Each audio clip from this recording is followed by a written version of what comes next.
Mornings with the Focus, joined by Justin Walters. I'm Wilson Tarver Jr. Look, we're going to get to the first Sunday of the regular season in just a bit. But first, WNBA Finals. Game one was yesterday. The Aces held off the Sun at home in Vegas, 67 to 64. The Aces got out to a quick start. The Sun would respond with a big third quarter.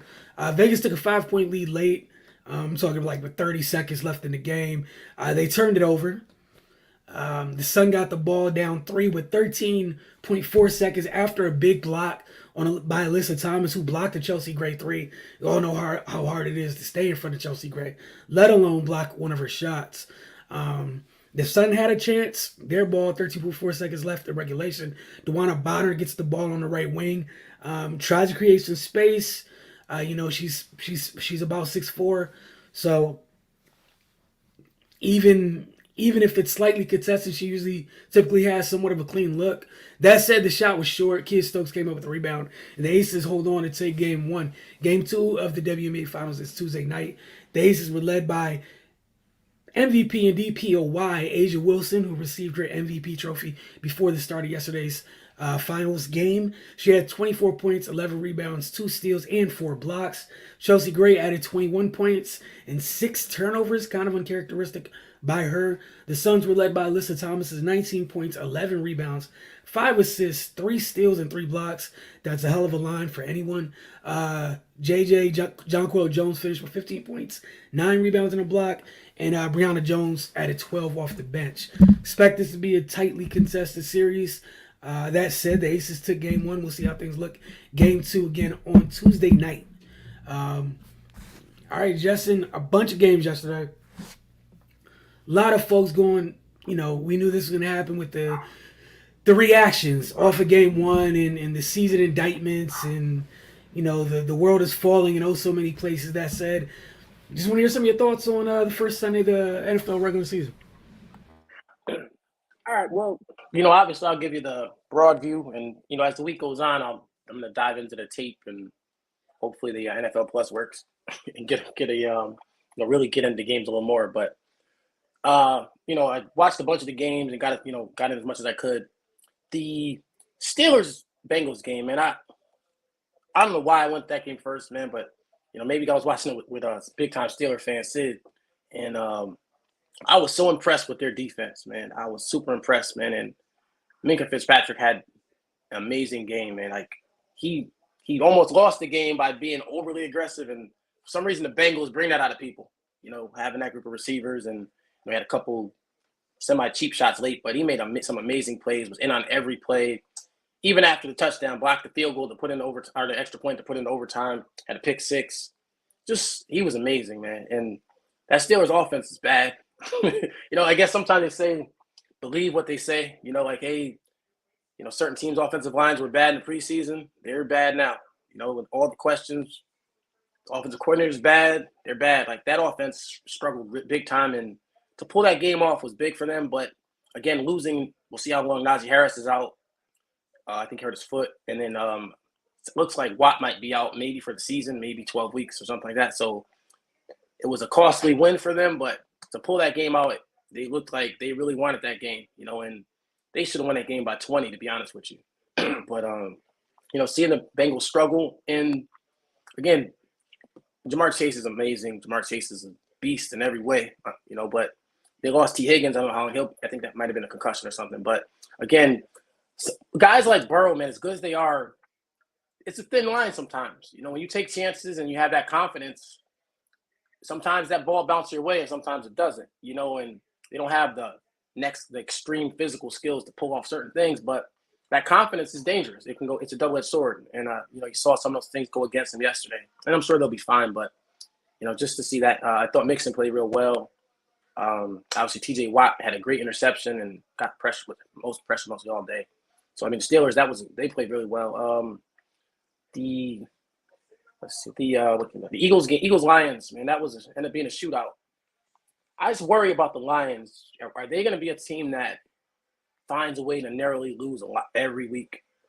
That's my concern with them. I think the talent's there. I think they have a bright future, but learning to win is a lot harder, or learning to not lose is a lot harder than you think. That thing of here we go again, or starting slow and finishing strong, or starting strong and finishing weak. Like that's hard to break that. And I worry that that's going to happen with them because you see the talent. DeAndre Swift had a great game.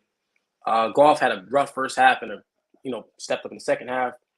The Eagles looked unstoppable, but again, I'm not going to make that the thing of the season. They're not going to be this high flying offense. I don't believe that, but I think they're going to, you see the importance of AJ Brown and what that does for Jalen Hurts having a physical target. Now you can make those throws across the middle and, even sometimes contested throws because of him being able to use his body to create space and make certain catches, and he's tough to tackle. It was good to see them use Miles Sanders the right way finally. He was all the running backs scored touchdowns, but he looked good, and that offensive line's dominant. Their defensive front was up and down. We expected more from them. Bradbury got a pick six. I think, again, they started strong, and then just later in the game, they really struggled defensively. So it'll be interesting to see what they do moving forward, because as the competition picks up. But, I mean, they lived up to the hype for 1 week at least. San Francisco, Chicago, that was the game I kind of wanted to see, but not in that weather, like that. To judge anyone off that weather is asinine, really. Like, nobody wants to throw in that weather. No one wants to play in that weather, especially when someone's first, we'll say first start, but that first game of the season where you're looking to roll into the week one and obviously they're missing Kittle, who's would actually kind of be important in that weather. That's just not the weather you want to be in that game. Honestly, what that game kind of did for me was I realized the importance of, we went through all these running backs, doesn't matter who runs. You realize Elijah Mitchell's kind of important. I didn't view it that way either. I just thought, oh, Jeff Wilson, this guy, that guy. But you realize Elijah Mitchell, they had plans for him to really kind of be the guy this year. And in my opinion, I don't read all this stuff, but I really viewed that offense changed a little when he went out. Even, still the fact that Debo was running back 2 in a lot of cases kind of tells you that those other guys are a little further away than we thought, or maybe just, schematically maybe. But in this weather, you would have thought, you'd go bigger. But again, I think they were trying to find their way, and, Debo fumble early hurt them, and I mean, that defense was pretty much dominant most of the game. They blew some coverages, really. They blew some assignments, bad penalties from what I saw. Again, I glanced through a couple really nice balls, and you could see at some point as the game got tighter, it seemed as if his game got tighter later on. He started to lock on a receiver, and I think that's what caught him late, especially with the pick. But you see all the tools, you see some flashes in that weather, and I think he'll be fine. You want to see more, but I think he'll be fine. And again, for Fields, what I saw from him again, I didn't think he played a great game either. I don't even know if he played a good game, but what you saw from him was what you want to see in this type of situation was they were overmatched and having a guy who can go make a play. It wasn't on point plays. It was using his athleticism and finding a blown coverage, which when you're overmatched, the 49ers defensive line is what it is. The 49ers defense is one of the best in the league. So he made 2 plays. That's pretty much what I got from it. Justin Fields went and made 2 plays that basically ended up winning them the game, in my opinion. And you weren't going to have a game where you were 15 for 16. It was just going to be sandlot ball, make a play, and that's what he did. So that's a step for him, in my opinion. Yeah, for that game, I thought I wasn't surprised by the Bears defense at all. The conditions were the conditions. I was encouraged by both quarterbacks in those conditions. Like, it was tough.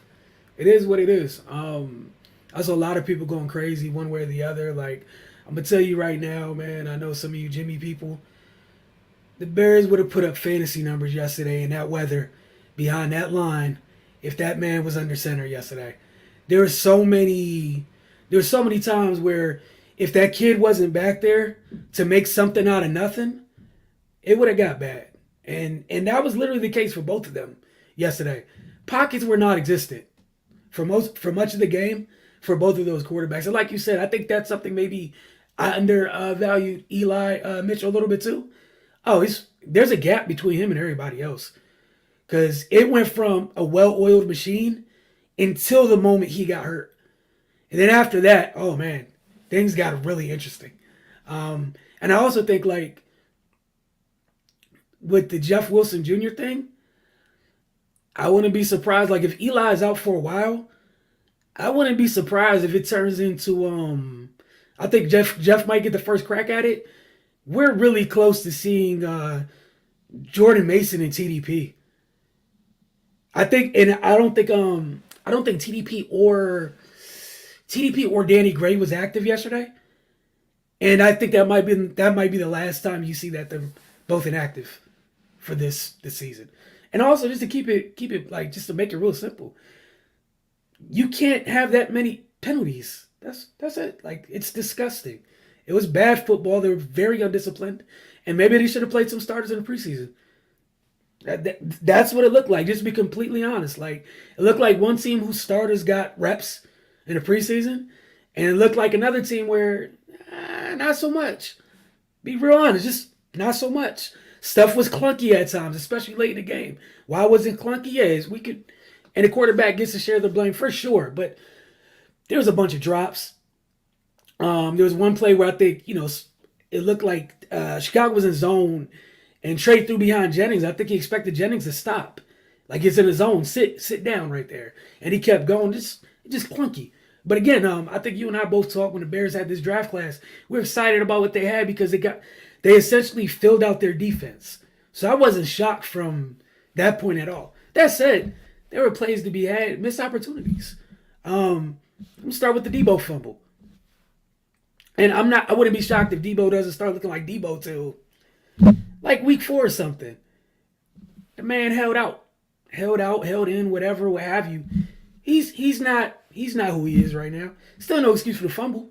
But look, good win by Chicago. But yeah, y'all are having some of these things being said already. Very interesting off week 1. But I just wouldn't take it too much further than that. Like I think it was 2 good defenses and 2 young quarterbacks in really trash weather conditions.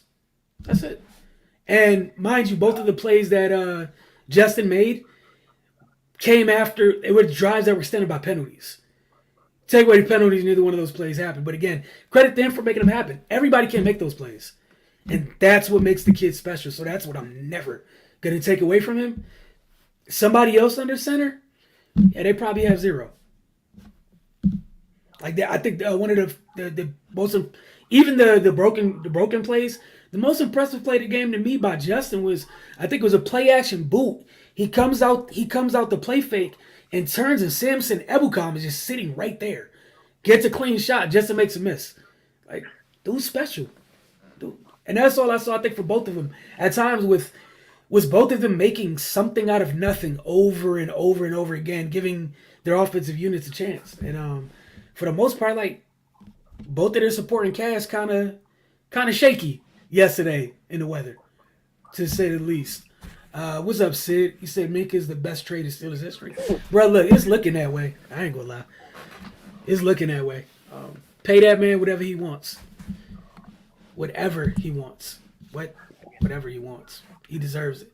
And the craziest part is, if TJ, God forbid, is out for the year, the price going up. I think he already got paid. Well, hey, look, they're lucky them because you got him for a bargain. Right. Because if TJ's out for the rest of the year, your defense, you expect that like the back end's gonna have to step up more to make up for losing TJ Watt. I know you didn't get to this game. I guess I share the Dallas Tampa game was interesting to me, just a little bit. No, I'm sorry. Was just a little interesting to me is I don't know what the heck they have going on offense in Dallas. I don't know what it feels like there's no clear-cut direction, and they got burned for it yesterday. Because I'm not going to sit here and be like Tampa Bay played a great, clean game or anything like that. It wasn't. They just had an idea of what they were doing. And they were able to stick with said idea. Like Byron Leftwich has an idea. They're able to adapt. And I think even yesterday in a little spurts, I think you saw the benefit of Rachaad White coupled with Fournette. I think as the season goes on, it'll be a nice 1-2 punch. But Tampa Bay defensively, yeah, definitely a solid job. And I don't know, what is your team going to do? I just got to ask, what are they going to do? I mean, if you're asking me for something that I stand by, that I would stand behind, I don't know. But if you're saying what they're going to do, they're going to do. They're not. Listen, I remember a year they were what was it 6-8, and they made it or some record like that, and they trade. Outside looking in, and they made a trade. So there's no way they're giving up week 1. You know what I'm saying? And that's the scary thing with that offense with Jerry and them people. Like, they're not giving up. It may not be the move we want. Wouldn't be surprised. Like, everyone's saying maybe, hey, did they call San Francisco? I don't see that. I wouldn't be surprised if they call for Mason Rudolph. Yeah. I don't know why. I really wouldn't. Like, that's the name I thought of. Maybe do you try out some guys? You got to bring somebody in there anyway because they only kept 2 quarterbacks anyway. So you got to bring somebody in there. That number two receiver is a huge issue. Can you wait till Gallup comes back? And is that even enough? That's the reality of it. The offensive line struggled. The defense, you can't knock the defense at all from last night. They were on the field nonstop. They held up. Anthony Brown got picked on a little bit, but they were on the field a lot and in some tough positions. And the offense was really bad. And the thing about a lot of these offenses I've noticed is these NFL teams, they're really bad on third downs. 3rd and 1, I've seen so many tight end reverses and like shovel passes and screens and just everything but running the ball. Everything. Yeah, what happened to us? Like, how did we get here? And it's frustrating. And not only that, you do that, then you go for it on 4th. Like, some things, it's just like, when do you just man up and just run the ball? I don't get that. It's frustrating to watch. And especially with the speed of these defenses, going lateral on 3rd and 1, they make this 1 yard look like it's 5. You got that. Another thing, teams are like we always talked about in the other show was adjustments. you got all these teams are so good on the script. First drive of the game, first drive of the second half, you get good football. And second drive, 3rd, 4th, 5th, 3 and outs. They don't even look like the same offense. I don't know what, I don't know what's going on with that. But, even Dallas, first drive of the game, moved the ball well. First drive of the second half, moved the ball well. Same thing, Raiders game. Raiders, we'll get to that later. First drive, right down the field, struggled a little bit. Second half, first drive, right down the field. It's like a lot of these teams, when they don't have that script, the coach is sitting there with a bunch of plays and doesn't know what to do with them. Yep. It's tough. And again, with Dallas, they overplayed their hand or underplayed their. I don't know what happened. Like, how do you walk into this season thinking you're a better team?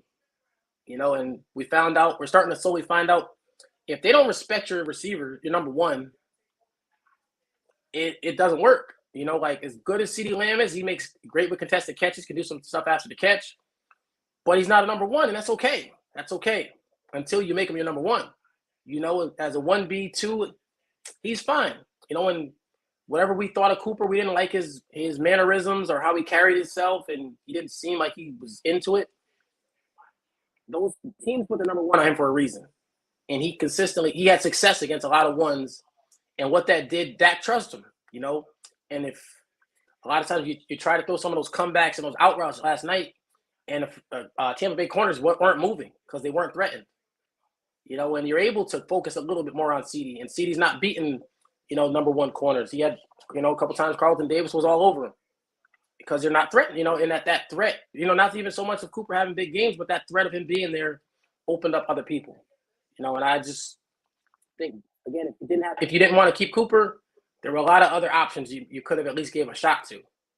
Noah Brown's been on the team for 5 years and hasn't seen the field besides special teams and blocking a defensive end occasionally, but now he's your number 2.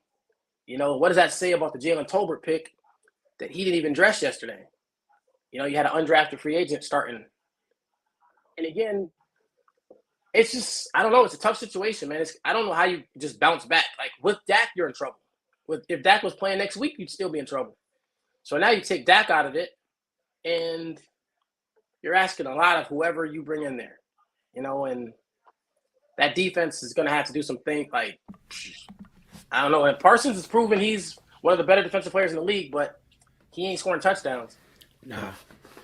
And at times, like I was actually impressed by Parsons walking away from last night's game, because if he wasn't there, man, Tampa puts up. Look, man, it's so much worse. Yeah, man. Sometimes it's that's the thing though. Like depending on each team situation, some teams it wasn't as bad as it looked. You know what it is, and it's fine. You know, life will go on. The other teams kind of like, some of the issues, like worst case, like everyone's worst case scenario is different. And after week one, some teams' worst case scenarios, it has people in different places. And I know you said with Mason Rudolph, but I'm not gonna lie, I really think they might go get James G. I really wouldn't be shocked because of the price tag. How much more does he make than Mason Rudolph right now? $6 million.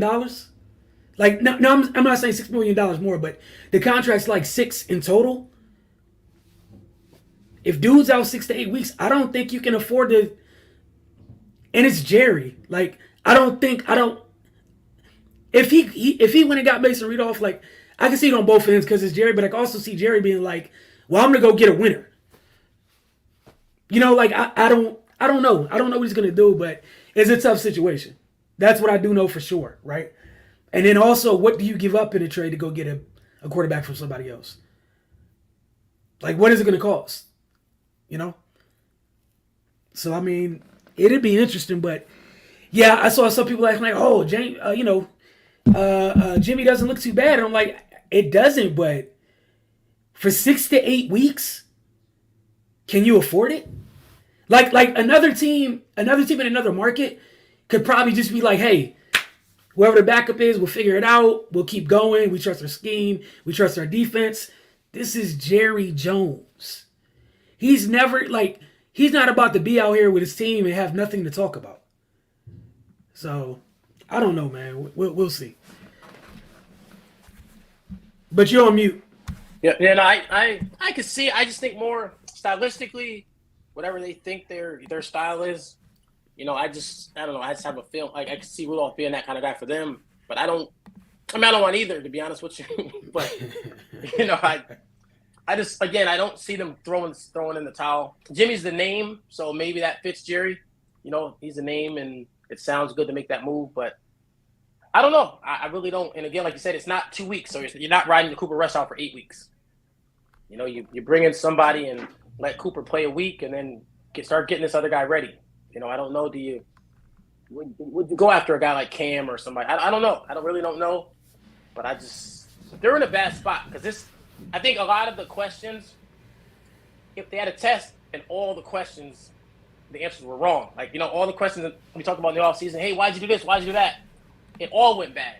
And the worst part is you really can't blame Tyler Smith. He didn't play bad. He didn't play good. He didn't play great. He didn't play bad. I think it was a play I saw where he blocked down and let someone come off the edge. But again, in the run game, he was moving people, and you didn't hear his name in the pass game that he was losing. So it wasn't him. And I mean, Dak didn't play well. The combination of him not playing well with not being able to trust those receivers, but they're in a rough spot, man. They're in a really rough spot.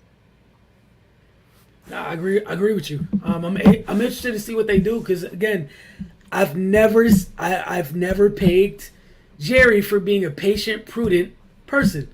I feel like a rash decision is with an hour is we're a couple hours away from him waking up and going, I'm hitting the button.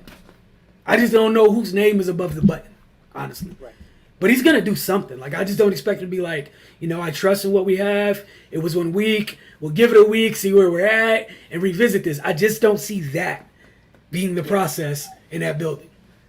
I just don't see it. You'll get to the Miami New England game. Yeah. How about that? I think it's weird because again, I have a couple friends that are Miami Dolphins fans, and I watched the game really just wanting to see how that offense worked. I feel like football is a weird game because one play here or there changes things a lot, like a third down. There was a couple third down plays where Miami had good drives going, and if certain things connect differently, they win that game by 30, 40 points. So I mean, you want to see more from Tua. He had some really nice throws, and he had a couple plays that were really disappointing, to be honest with you. Where he got under pressure and kind of froze and held the ball, and it's tough to see, it's tough to watch. because I think McDaniel called a lot of good plays. And I think they're gonna be better. So I'm not gonna just knock them off this one game, which I think people will. But you could see how smooth that offense when it gets going. There were times where you got going to Tyreek Hill, and they were moving the ball pretty well. You just want to see. They got to figure out how to maximize everybody, which is a lot harder than you think, because you wanted to make Tyreek happy and give him some different touches. But there were times they forgot about Waddle. We didn't realize Waddle was playing until mid-second quarter, and he made a couple plays. But there's a way to maximize all those guys, and along with Chase Edmonds is a player. I think he's gonna have a really good year. Then late in the game, they got Mostert going a little bit. So, I think that offense is dangerous. It was good to see that defense is the same. Even without Byron Jones, that defense was dominant. Pat's defense is solid. They got some players. I think Duggar played a really good game, Kyle Duggar. You want to see offensively what they're going to do. They got a couple of drives going early in that first drive, and then they threw a pick on that drive, which kind of set them back. But Damian Harris and Ramondre Stevenson are solid backs, but until they're able to really threaten the field, they're going to be in trouble. It's going to be tough. Teams don't respect Mac Jones' arm to that degree, and with no receivers down the field either, at some point you're going to get 8 in the box a lot, and you got to be able to make plays. And I think that those coordinators, still remain to be seen. Obviously right now the arrow's pointing down. Everyone's knocking on much. I'm not going to do that yet, but they didn't really seem real creative yesterday with what they were doing, but that's a tough defense, so I'll just give them that. So, we'll see. But, again, I think Miami's at the point right now where I feel like talent-wise they're in the upper half of the league, but it's going to be up to Tua just to be able to hold his own and make the plays to get them over the 24 to 30-point a game thing, to get them past the better teams. When you're playing a Mahomes, you're playing a Allen, you're playing even a Burrow. Like, some of those teams, they're putting points up, and he's got to figure out, be able to I think schematically McDaniel's going to keep getting better, but I think Tua's just got to be more consistent with his play. Yeah, I think it was a good start, and I think it was a couple plays where you see why Tyreek Hill's worth the money. They paid him. What you were talking about. And again, this is not a knock on talking about CD or any. This is not a knock against CD Lamb. It's just a knock it's more towards the discussion of when we take young players and put them in a spot that they haven't quite deserved to be in just yet or haven't proven yet. A certified number one does that. And that's what that is, a certified number one. And we see what having something like that, how it takes the pressure off everybody else. Like that is a bona fide number one wide receiver. And you saw the headaches he caused. That scheme is already tough as heck to defend anyways. With those two dudes' speed, it's nuts. I thought it was a solid start. With Tua was 23 of 33. That was a solid start, for sure. They probably could have. I'm sure they probably would have liked to run the ball a little bit better, but I thought I thought they were efficient on offense, and I'm not gonna get mad at them. I can't blame them for anything. You won your first game of the season 20-7. I'm not gonna sit here and get mad at you. Just like with the Bears, however it happened, you started the season 1-0. You did what you set out to do. So, credit to them for sure. Sir, one last point with that game was like it was good to see, for Tua and for that offense was the completions being a lot easier than last year. Last year was a lot of stuff where it was like he's hitting a guy with someone on their back or, a 5-yard completion, but there was a lot of plays where he was able to kind of work through some reads and had a guy sitting in a spot open. Which last year you never got any of that. Tyreek Hill creates that because, the fear of his speed. So I think that's only going to get better. When you're able to have Tyreek sit and corners are going to bail, so you're going to have a completion, which is going to help him. I think last year was so much of him hitching and looking and trying to being hesitant to force certain passes. But now you add Tyreek on one side and Waddle on the other, you're going to have those stop routes anytime you want, or slants or things like that. And again, he looked most efficient really when some of the RPO throws were, which is his bread and butter.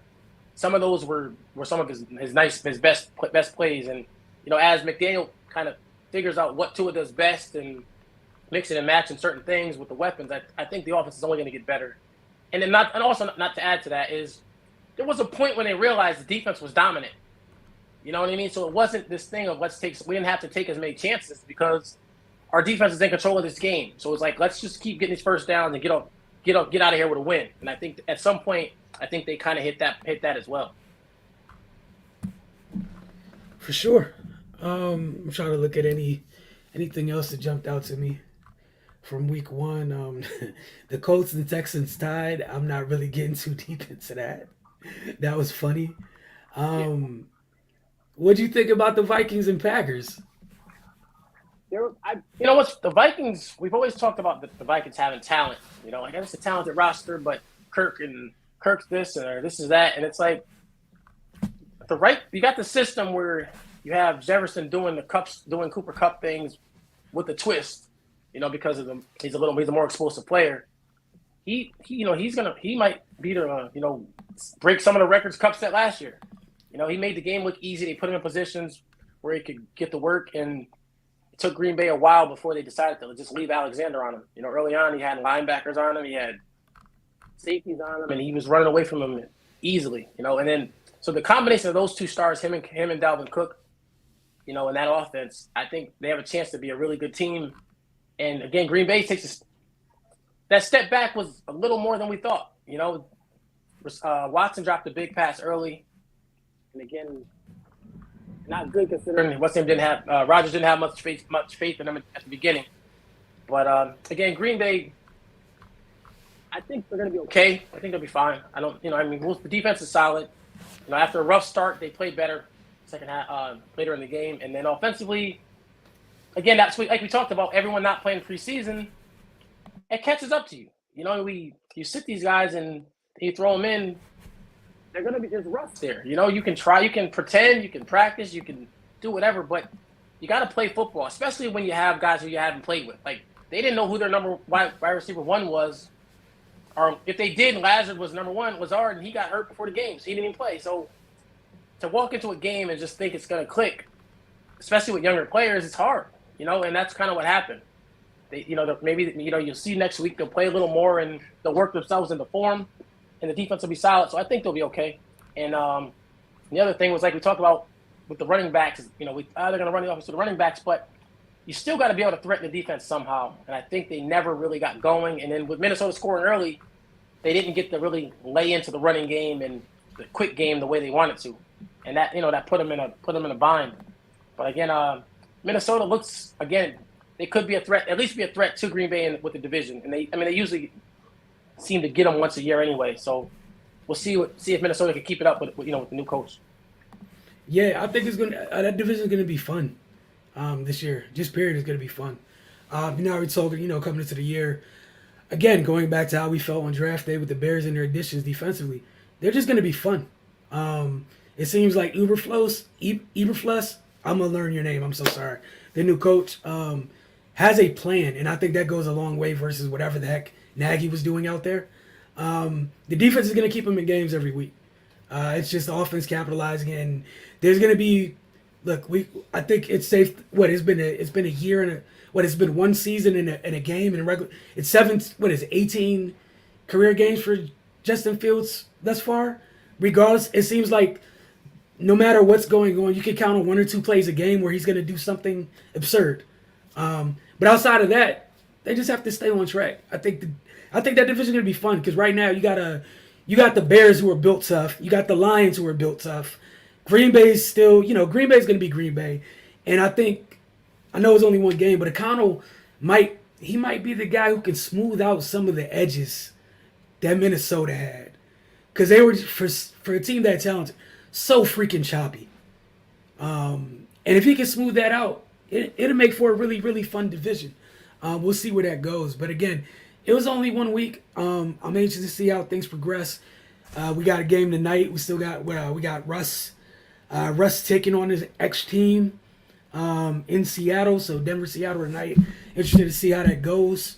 But for the most part, we'll see how this week goes. As far as with injuries, we usually find out more about injuries the day after games for a lot of teams. See if there's any panic moves to be made.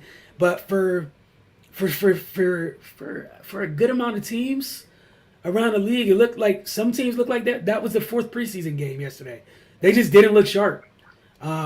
Be perfectly honest. And other teams took advantage of those opportunities. The teams that kind of took preseason and played it the right way, they were in more of a rhythm. I feel like they were probably in a better place football wise, period, both physically and mentally, because they played. They played. But again, week one's out the books. Well, we got 17 more weeks of this after tonight's game. So just everybody relax, man. I think a lot of people, I think we saw everyone go nuts in week one last year, and then, as this season progressed, for the most part on both sides, most of the same teams people kind of picked to be in the mix at the end of the season were in fact in the mix at the end of the season, regardless of how it started. So, and also real quick, the Chiefs looking like the Chiefs. So, shocker. Also, the Oakland, what are they called? LA Charger game. Yep.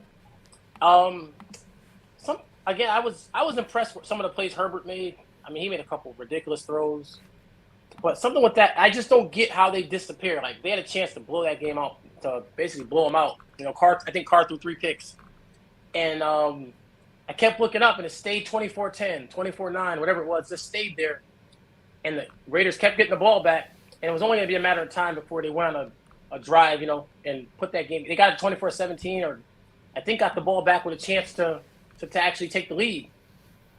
Or 24-19, I think it was. They got the ball back with a chance to take the lead.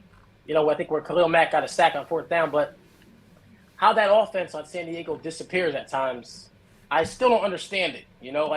They looked unstoppable at times in that first half. And as good as Justin Herbert is, I don't know. Something's not right, not clicking, because they could be better. I can tell you what it is. You shouldn't have got rid of Pep Hamilton. That's make it real easy for you.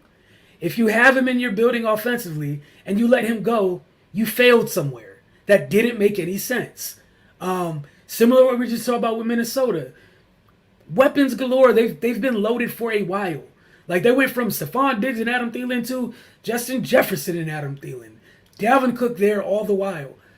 Your play caller matters. Kevin O'Connell had them looking efficient yesterday. It wasn't perfect, but it didn't feel as clunky, honestly. And the Chargers, post Pep Hamilton, have always just felt clunky to me, honestly. And we'll see where that goes, but I think that's for a lot of teams that are, that have the weaponry, just clunky. Just really, really clunky. Right. Not like you said, when you're playing the better teams in the league, you can't give away possessions. And I think you get a lot of times where you're like a quick 3 and out, or just a couple bad series where a second down reverse and you lose 10 yards, or just something where you're giving away possessions against good teams. You can't do that against Kansas City. You can't do that against Buffalo. You can't do it against some of the better teams. Like, even Oakland, who's, it's a newer team, but they're still finding themselves. Because I don't remember seeing Carr or Adams in the preseason. And, I think at some point, Carr didn't play a great. Carr struggled. But Adams didn't struggle at all. You know what I mean? I think Adams showed, just like Tyreek Hill, like a lot of times we're like, how are they going to transition? Like, those two guys showed that they're two of the best players in the NFL.